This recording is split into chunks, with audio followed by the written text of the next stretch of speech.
Welcome back to another episode of Rock Boys Football. Dill, late Tuesday afternoon. Coach Sark, the Texas Longhorns. Let's just say it how it is right now.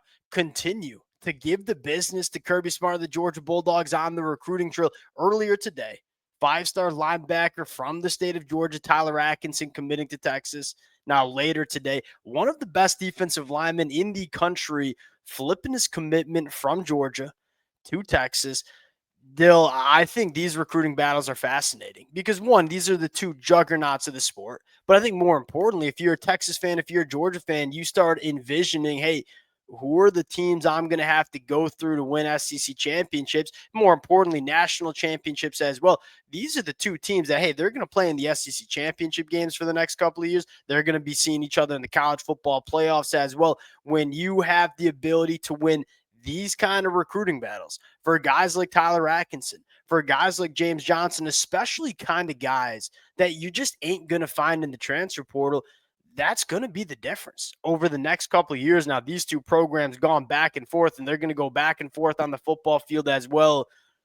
I don't think there's anybody in the country that's higher on James Johnson than yourself. So I'll give you the T-box in just a second to kind of get into James Johnson. But I think there's a couple of storylines we got to get into. Before we do, and as always, the Texas fans appreciate you guys and it.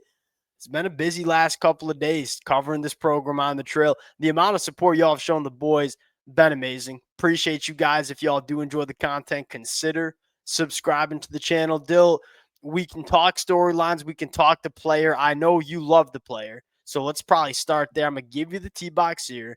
James Johnson flipping his commitment from Georgia to Texas.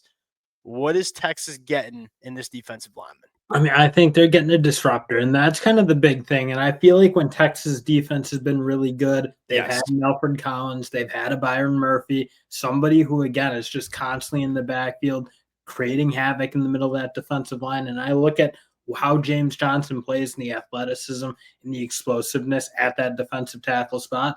I think he gives you that kind of upside that, again, really good defenses need, because I think that defensive tackle spot, if you can have a hammer in there, that's huge. Look, go look at all the best defenses that we've seen in the sport over the last 5 years. You know, you go back to the teams that Georgia had with a guy like Jalen Carter, a guy like Jordan Davis, Devontae Wyatt. And then you go to Michigan in 2023 with Kenny Grant, Mason Graham, Chris Jenkins. You go to Ohio State last year, Dill, nobody really talked about it.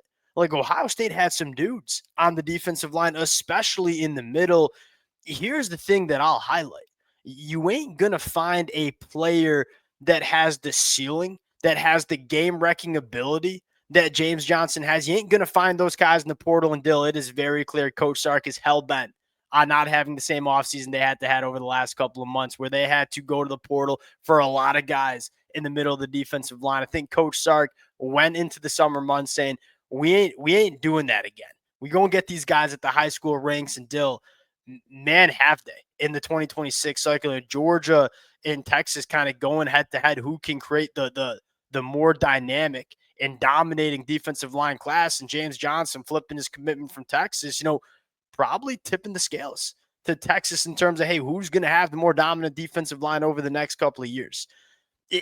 I got to take on the player real quick. Sorry, I just talked a lot. I'm going to throw out my take real quick.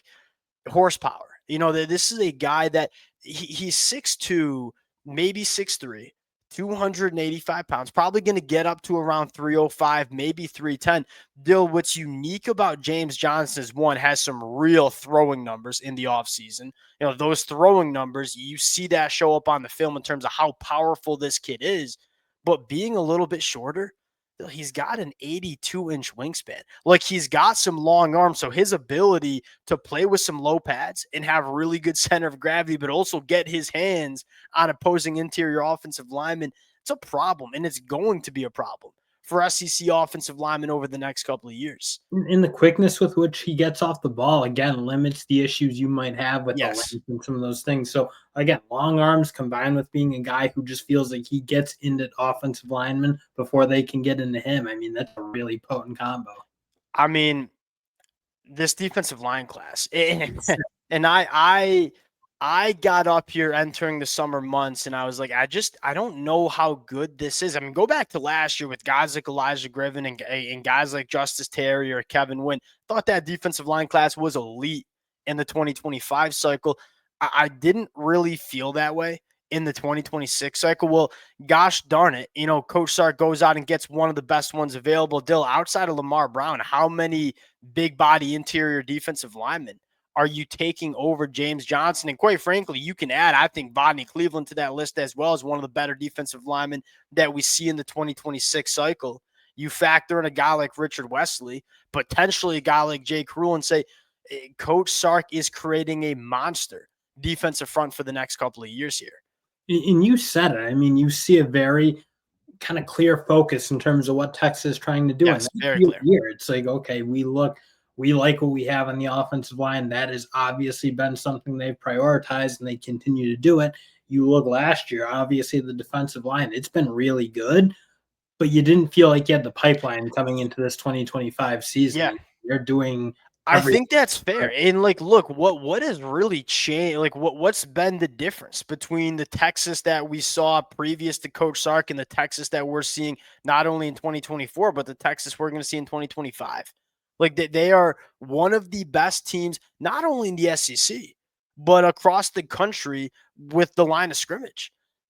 Here's what's important here. And look, I think Texas did a really good job doing what they could, retooling that defensive line in the portal, especially those big bodies on the inside. Dill, it's really hard. It's really hard to have a dominant defensive line that's built through the portal. This is what it needs to look like. And I'm kind of a firm believer that if there are two position groups to get right at the high school ranks, it's the defensive line, it's the offensive line. Look, if you need to go grab a tight end, a guy like Jack Andrew is probably going to be there. If you want to go retool your wide receiver room, Texas has had plenty of success going to the portal and grabbing wide receivers. The position that you cannot address in the portal, I really do think is on the defensive line. I think Coach Sark really recognized that during the offseason, say, hey, we ain't going to make that mistake again. Dill, I'm going to give you the tee box with this question here. If there was one more name that you could lock in, and look, I think Texas is going to land a few more names, but I'm going to say, hey, who's the most important name that's not yet committed to Texas, but you would like to see them go out and get over the next couple of weeks? It's got to be Cooper, and it feels like they're trending in the right direction. I look at the way Texas wants to be able to play with the physicality they've been able to show up front with their offensive line. You need big-time running backs. Yeah. I think this cycle is a big one to land that guy, and Derek Cooper kind of is that. It feels like Texas is kind of settled in him being that guy for this Texas program. So to me, it's almost obvious it's Derek Cooper.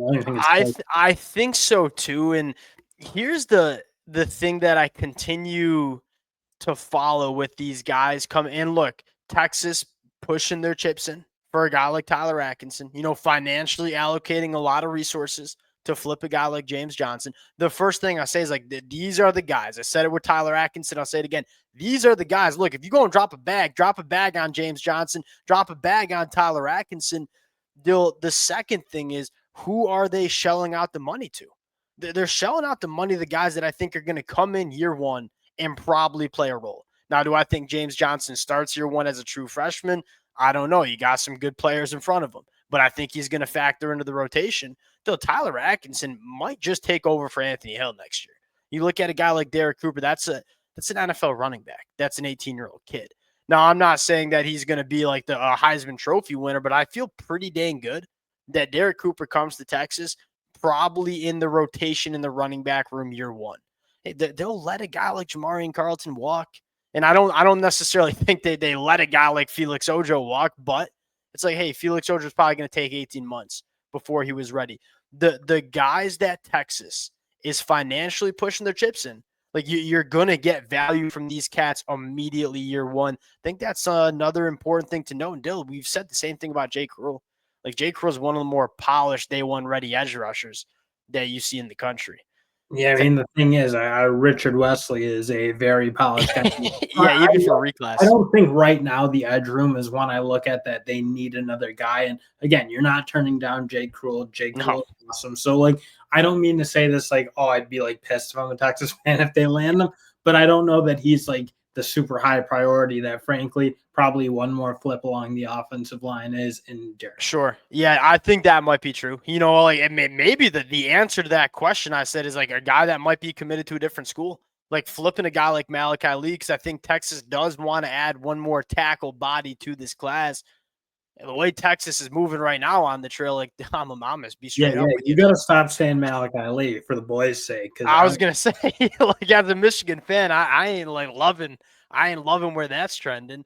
Now, here's another name I'll throw out real quick. Devon Benjamin is another Michigan target for the boys, but that dude can play, and he can play in a lot of, like, you think about like Jahdae Barron and the versatility he gave Texas.